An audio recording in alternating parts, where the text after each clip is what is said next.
Hello everyone, welcome back to Changfied YouTube channel, your trusted source for latest update across South Sudan and beyond. Today we bring you a very important and serious update from South Sudan. These are stories that affect real people, families, traders, mothers, youth and communities across the country. In this special report, we will talk about the United Nations handing over protection site in Malakal, which is Upper Nile. Second, we'll talk about a serious conflict between trader and city leaders in Juba. And finally, we'll talk about a shocking attack in Nzara County where civilians were attacked and robbed. These are not just headlines, these are real situations affecting daily life.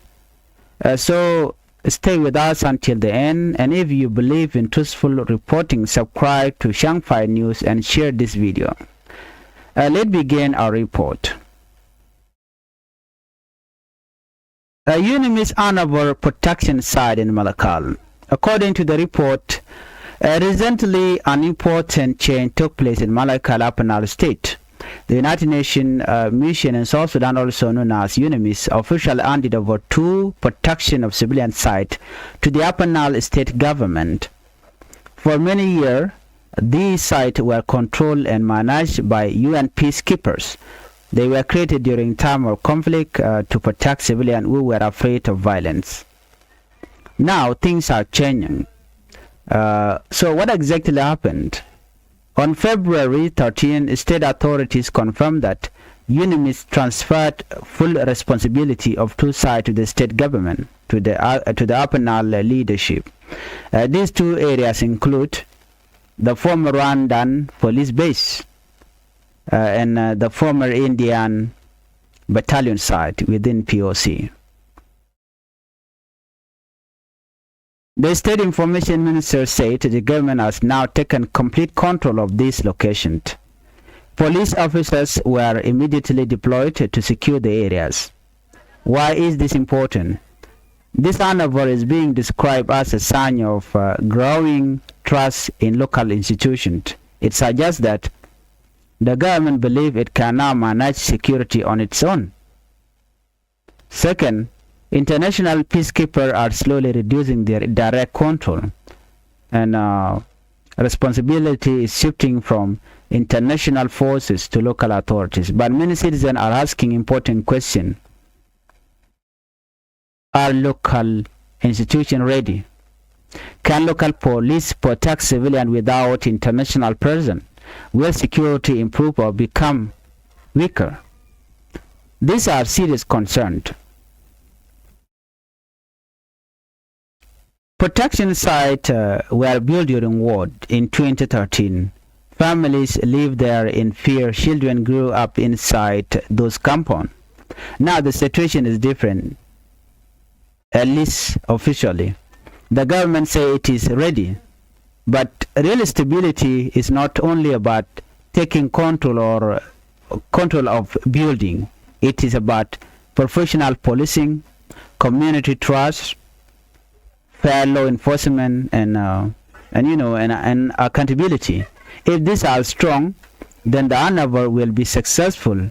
If not, people may feel unsafe again. This story is still developing. Let's look at our second topic story. Trader in Juba accused mayor of interference and high market fees. Now we move to the capital, Juba. A serious conflict has started between trader and city authorities. Business leaders are accusing the mayor of Juba and the county commissioner of interfering in the leadership of the Chamber of Commerce. But that is not all. They are also accusing the city of increasing market fees to extremely high level.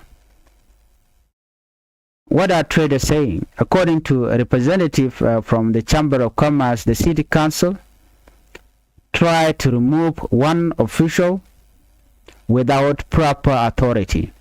Second, installed another person into office and sent security force to enforce the change. Traders said The Chamber of Commerce is an independent private institution. They argue that the city council does not have the legal power to control its leadership. This has created tension between business trader leaders and the local government. The bigger problem is market fees. The issue of leadership is serious, but what is hurting trader even more is the sharp increase in market fees. Garbage, like some traders said, garbage collection fees increase more than 4 times. Wholesale trader expected to pay under £1 million, but were asked to pay over 3 million. Some traders are charged multiple fees at once, including service charges, rent, and other levies. In some cases, traders claim they are paying between 4 and 7 million South Sudanese pound. That is a heavy burden when you look at it. Who pay the price? When trader pay more, customer pay more. This means food price rise, basic goods become expensive, families struggle. South Sudan has already faced currency depreciation, inflation, and economic hardship. Since independence in 2011, the economy has faced many challenges. Now, traders said these new fees are making things worse. They look at the allegation of unofficial collection. There are also serious claims that some officers collect money from traders without official receipt. Traders said some payments are taken monthly. And no official documents are given. The money collected is not clearly accounted for. If this is true, it would raise serious question about transparency. The mayor of Juba said the issue is already before the court. He said the matter cannot be discussed publicly because it is under legal review. He added that all parties should keep things as they were until the court make a decision. So now, the case waits for judgment. This is more than a disagreement. It is about rule of law, institutional independence, cost of living, and trust in local governance. If business lost confidence, investment slow down. If price rise too much, ordinary citizens suffer. This issue affects everyone. Let's move on to last and final report. This is a breaking reporting. Rebel attack civilian in Nzara County.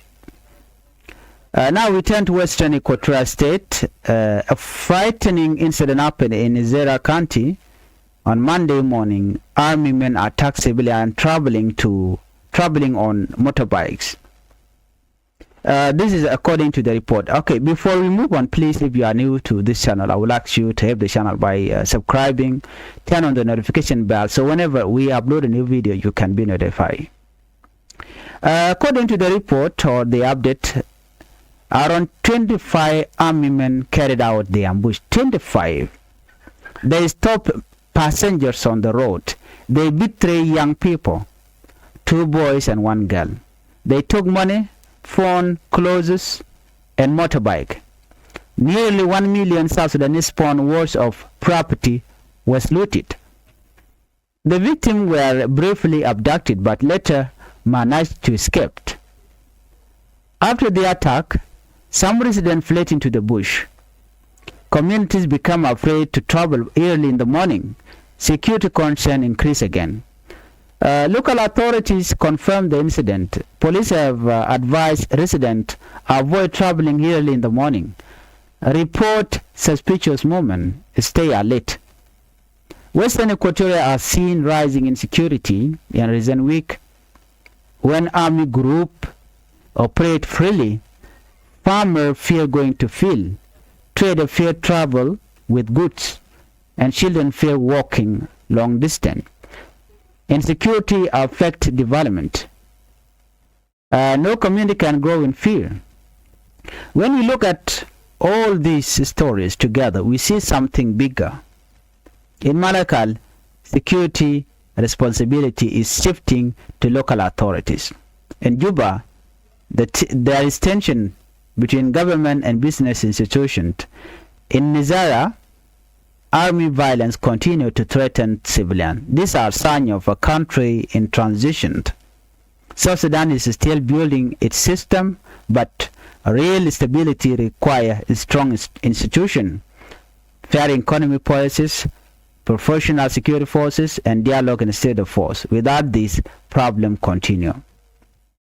To leader, transparency build trust. Dialogue solve conflict faster than confrontation, by the way. To trader, unity and lawful engagement are important. To security forces, protect civilians first. And to citizen, stay informed, stay alert, demand accountability peacefully. This has been your information, the information that we would like you to know about South Sudan, things that are happening right now. Today we cover the UN envoy in Malakal, the market crisis in Juba, the army attack in Nzara. South Sudan deserves peace, citizens deserve fairness, and community deserve safety. Thank you for watching, and bye-bye.